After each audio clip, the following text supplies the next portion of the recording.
Dinosaurs are not mentioned in the Bible. That's a common accusation that's made against creationists, the idea that dinosaurs are not mentioned in the Bible. But why should they be?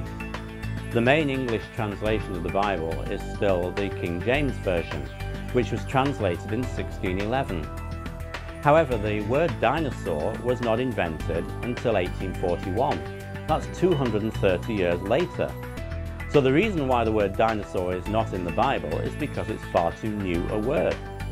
It's the same reason, of course, why we don't have the word email in the Bible.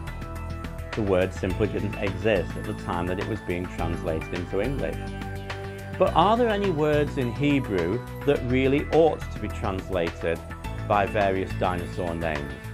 I would say that there are. Throughout the Hebrew Old Testament, the word Tannin occurs many times.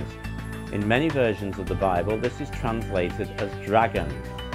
Maybe, therefore, the dragons of old, the dragons of legend, are based on actual factual sightings of dinosaurs. They could have been described as dragons, and indeed in the early days of dinosaur fossils being discovered 200 years ago and so on, before the word dinosaur came about, scientific literature would have described these creatures as dragons. The Old Testament also refers to a word, Seraph, which we often refer to as Seraphim. Now, in at least one place, this is clearly referring to angelic beings in Isaiah 6, but in other places, it doesn't seem to be.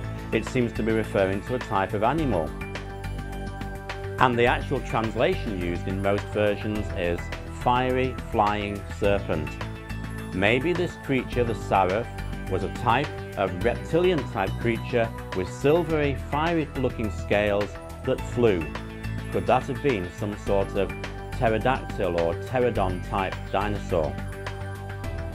And one famous place in the Bible is Job chapter 40, where we read about a creature called Behemoth, a large animal, first of the ways of God, therefore presumably the largest land animal that Job would ever have seen. An animal described as moving its tail like a cedar tree. Although some Bibles footnote this and say it must have been a hippo or an elephant, neither of those have tails like a cedar tree. In fact, the description sounds more like the description of a large sauropod dinosaur. Dinosaurs in the Bible?